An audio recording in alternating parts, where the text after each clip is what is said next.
Assalamualaikum warahmatullahi wabarakatuh. Salam sejahtera bagi kita semua. Salam pengadaan kepada Bapak Ibu para pelaku pengadaan barang jasa. Salam audit kepada Bapak Ibu para auditor, para apip dimanapun berada. Di video kita kali ini di Kasiman Brutu Channel, kita akan membahas tentang hal-hal yang berhubungan dengan praktek-praktek yang fiktif, yang tidak sehat, yang dilakukan oleh para peserta tender di saat mengikuti tender pemerintah. Kemarin sudah kita bahas tentang bagaimana para pelaku pengadaan barang jasa atau peserta tender melakukan upaya-upaya seolah-olah memiliki tenaga teknik atau personil manajerial, padahal itu disewa semua dokumen-dokumennya.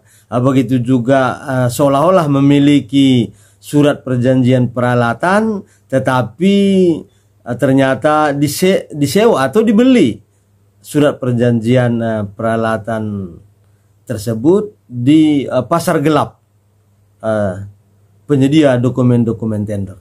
Pada kesempatan kali ini kita akan mengkupas bagaimana para peserta tender yang nakal ini, dan kita tahu banyak yang berkompeten dan jujur dan berkomitmen, tetapi bahasan kita adalah bagaimana para peserta tender yang nakal untuk melakukan seolah-olah penawarannya rendah, tetapi ada upaya-upaya untuk niat jahat pada pelaksanaan pekerjaan. Ini yang perlu diteliti secara cermat oleh Pokja pemilihan ketika melakukan evaluasi. Dia lakukan penawaran terendah sampai lebih dari 20%. Ini adalah upaya untuk melakukan penghematan kenyataannya sebenarnya. Peserta tender seolah-olah ingin melakukan penghematan uang negara, tetapi perlu diteliti lebih dalam lagi. Ada peserta yang memang betul-betul untuk berkomitmen adanya penghematan uang negara ini dengan melakukan penawaran terendah, tetapi ada juga peserta tender yang nakal di saat pelaksanaan pekerjaan, tetapi sewaktu tender supaya menang dia menyampaikan penawaran terendah lebih dari 15%, bahkan lebih dari 20%.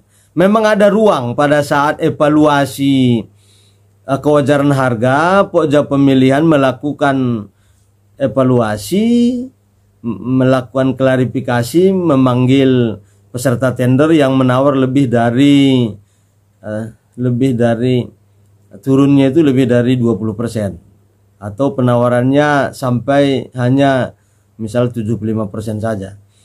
Ada ruang, tetapi ada kalanya di tingkat Pokja dalam melakukan evaluasi kewajaran harga nampak seolah-olah wajar harga tersebut, tetapi pada kenyataannya nanti sewaktu pelaksanaan ada ruang-ruang untuk mereka melakukan misalnya penyimpangan, pencurian. Hal-hal apa yang perlu diperhatikan bagi seorang auditor tentunya sewaktu melakukan evaluasi adalah adanya indikasi-indikasi di saat pelaksanaan pekerjaan. Apa yang mereka lakukan? Yang pertama, mereka melakukan penghematan terhadap personil manajerial. Sewaktu melaksanakan pekerjaan, apabila personil manajerial dihadirkan, misalnya pelaksana teknis dan ahli K3 dihadirkan, maka ini kan akan menambah biaya.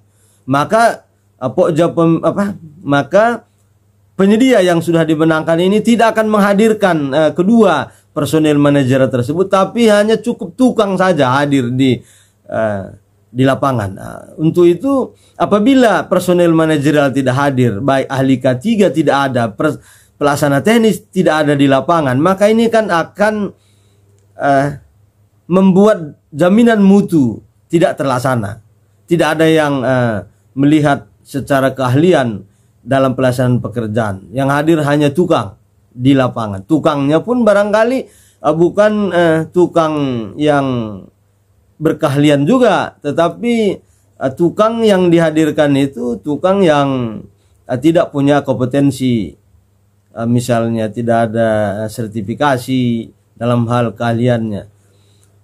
Untuk itu pada tahap ini pihak APIP atau pihak pelaksana atau pengawas atau PPK harus melakukan pengawasannya dengan secara ketat di lapangan untuk menghindari tidak hadirnya pelaksana teknis dan ahli K3 di lapangan, walaupun sewaktu menawar seolah-olah memiliki, tapi kenyataannya di lapangan mereka tidak hadirkan untuk mengurangi biaya ini.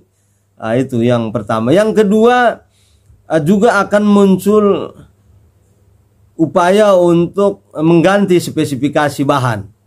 Seharusnya besi ulir diganti dengan besi polos misalnya.